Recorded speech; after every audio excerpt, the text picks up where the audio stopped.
Hello friends, எல்லாருக்கும் வணக்கம். இந்த வீடியோவில் நம்ம எதை பற்றி பார்க்க போகிறோம் அப்படின்னா, ஊராட்சி செயலாளருக்கான காலி பணியிடங்கள் அதற்கான நோட்டிஃபிகேஷன்ஸ் வந்திருக்கு. ஸோ அதில் என்ன சொல்லியிருக்கிறாங்க, எவ்வளோ காலி பணியிடங்கள் இருக்குது, சம்பளம் இதுக்கு எவ்வளோ கிடைக்கும், கல்வி தகுதி என்ன, எந்தெந்த மாவட்டங்களில் எவ்வளோ வேக்கன்சிஸ் அறிவிச்சிருக்கிறாங்க அப்படின்ற ஆல் டீட்டெயில்ஸ் பார்த்திங்க அப்படின்னா இந்த வீடியோவில் நான் உங்களுக்கு சொல்கிறேன். நம்ம சேனலை நீங்கள் ஃபர்ஸ்ட் டைம் பார்க்குறீங்க அப்படின்னா மறக்காமல் சப்ஸ்கிரைப் பண்ணிட்டு பாருங்கள். அப்படின்னா தான் கவர்மெண்ட் சம்பந்தமான அனைத்து அப்டேட்டும் உங்களுக்கு நோட்டிஃபிகேஷனாக வரும். இப்போ வாங்க நம்ம வீடியோக்குள்ளே போகலாம். ஃபஸ்ட்டு பார்த்திங்க அப்படின்னா, இந்த ரீசெண்டாக இப்போ கிராம உதவியாளர் அந்த காலி பணியிடங்களுக்கு பார்த்திங்க அப்படின்னா வயது வரம்பு உயர்த்தி மீண்டும் அப்ளிகேஷன்ஸ் போட்டு காலி பணியிடங்களை நிரப்பிட்டு வராங்க. ஸோ அதோடு கூட சேர்ந்தது தான் இதுவும் ஒன்றியத்தை சேர்ந்தது. 1300 ஊராட்சி செயலாளர் காலி பணியிடங்கள் 2 மாதத்துக்குள்ளே நிரப்பப்படும் அப்படின்றத சொல்லியிருக்கிறாங்க. ஸோ இந்த வேக்கன்சி தானா அப்படின்னு கேட்டிங்க அப்படின்னா, கண்டிப்பாக வேக்கன்சிஸ் இன்னும் அதிகரிக்கும். ஒவ்வொரு மாவட்டங்களுக்கும் தனித்தனியாக நமக்கு நோட்டிஃபிகேஷன்ஸ் விட போகிறாங்க. ஸோ அந்த மாதிரி நோட்டிஃபிகேஷன்ஸ் வரும்போது மற்ற மாவட்டங்களுக்குமே பார்த்திங்க அப்படின்னா வேக்கன்சிஸ் இன்க்ரீஸ் ஆக போகுது. ஸோ எவ்வளோ வேக்கன்சிஸ் இன்க்ரீஸ் ஆக போகுது, எவ்வளோ சேலரி கிடைக்கும், எப்படி அப்ளை பண்ணணும், எக்ஸாம் இருக்குமா, இன்டர்வியூ இருக்குமா, என்ன மாதிரியான கேள்விகள்லாம் கேட்பாங்க அப்படின்ற ஆல் டீட்டெயில்ஸ் உங்களுக்கு நான் இந்த வீடியோவில் சொல்கிறேன். ஸோ வீடியோவை ஸ்கிப் பண்ணாமல் கடைசி வரை முழுமையாக பாருங்கள். இப்போ பார்த்திங்க அப்படின்னா, ஊராட்சி செயலாளருக்கு 1400 காலி பணியிடங்கள் தற்போது வரை இருக்குது. ஸோ அந்த காலி பணியிடங்கள் விரைவில் நிரப்பப்படும் என்பதை சட்டமன்றத்தில் பெரியசாமி அவர்கள் தெரிவித்தார்கள்.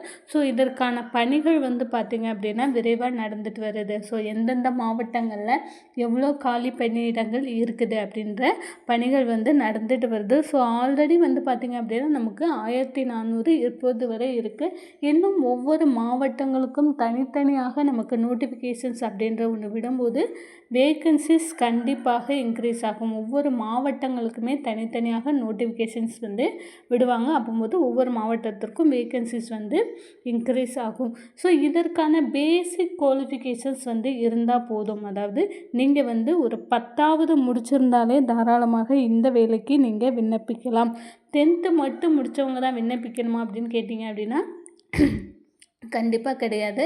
10th மேலே நீங்கள் என்ன படிச்சிருந்தாலும், டிகிரி படிச்சிருக்கீங்க, டிப்ளமோ படிச்சிருக்கீங்க, இல்லை பார்த்தீங்க அப்படின்னா நீங்கள் வேறு எதனா இன்ஜினியரிங் படிச்சிருக்கீங்க, இல்லை கவர்மெண்ட் ஜாப்புக்கு நீங்கள் ட்ரை பண்ணிகிட்ருக்குறீங்க அப்படின்ற பட்சத்தில் தாராளமாக நீங்கள் இதற்கு விண்ணப்பிக்கலாம்.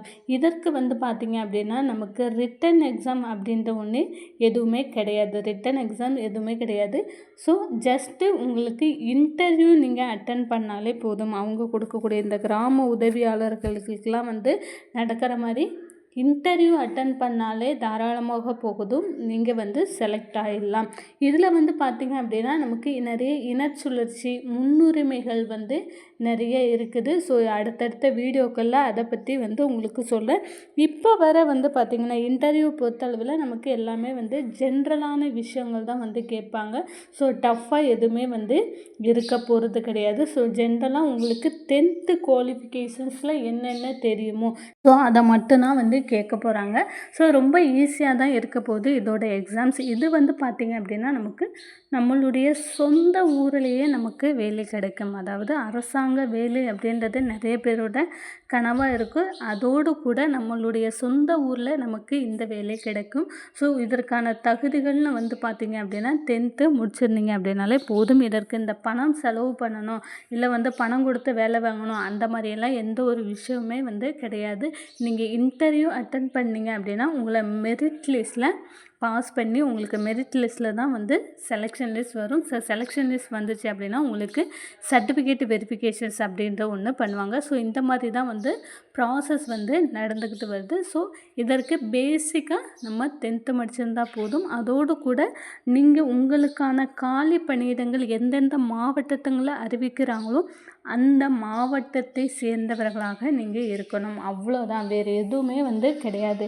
உங்களுடைய 10th மார்க்கில் நீங்கள் எவ்வளோ மார்க் எடுத்திருக்கீங்க, அதாவது 10th உங்களோட பர்சன்டேஜ் என்ன அப்படின்றது அதை 85 மார்க்கு எடுத்துக்கிறாங்க. அதோடு கூட பார்த்திங்க அப்படின்னா நமக்கு இன்டர்வியூவில் ஒரு 15 இந்த மாதிரி தான் நமக்கு தேர்ந்தெடுக்கிறாங்க. ஸோ இனச்சுழற்சி முறைகள் நடைபெறுது. இதில் வந்து பார்த்திங்க அப்படின்னா கம்யூனிட்டி வைஸ் வேக்கன்சிஸ் வந்து கிடைக்கிது. அதோடு கூட வந்து பார்த்திங்க அப்படின்னா முன்னுரிமை இருந்தது. முன்னுரிமை சான்றிதழ்லாம் நீங்கள் வச்சுருந்தீங்க அப்படின்னா அதுவுமே உங்களுக்கு வேலை கிடைக்கிறதுக்கு ரொம்பவே வந்து பெனிஃபிட்டாக இருக்கும். ஸோ இதற்கான வெப்சைட் வந்து பார்த்திங்க அப்படின்னா tnardic.government.in இந்த வெப்சைட்டில் தான் வந்து பார்த்திங்க அப்படின்னா நீங்கள் வந்து அப்ளை பண்ணணும். ஸோ அந்தந்த மாவட்டங்களுக்கு வந்து பார்த்திங்க அப்படின்னா நமக்கு கூடிய சீக்கிரம் நோட்டிஃபிகேஷன்ஸ் வரப்போகுது. அதோடு கூட வயது வரம்பு தளர்வு வந்து இந்த வேலைகளுக்கும் கண்டிப்பாக வயது வரம்பு தளர்வு கொடுப்பாங்க. ஸோ இதற்கான நோட்டிஃபிகேஷன்ஸ் வந்து ஒவ்வொரு மாவட்டங்களுக்கும் தனித்தனியாக வந்தோன்னே நம்ம சேனலில் வீடியோ போகிறோம். மறக்காமல் பார்த்து தெரிஞ்சுக்கிட்டு அப்ளை பண்ணிங்க அப்படின்னா நமக்கு ஈஸியாக சொந்த ஊரிலேயே வேலை கிடைக்கிறதுக்கு சான்ஸ் இருக்குது. மேலும் தகவலுக்கு மறக்காமல் நம்மளுடைய சேனலை சப்ஸ்கிரைப் பண்ணி வச்சுக்கோங்க. தேங்க்யூ.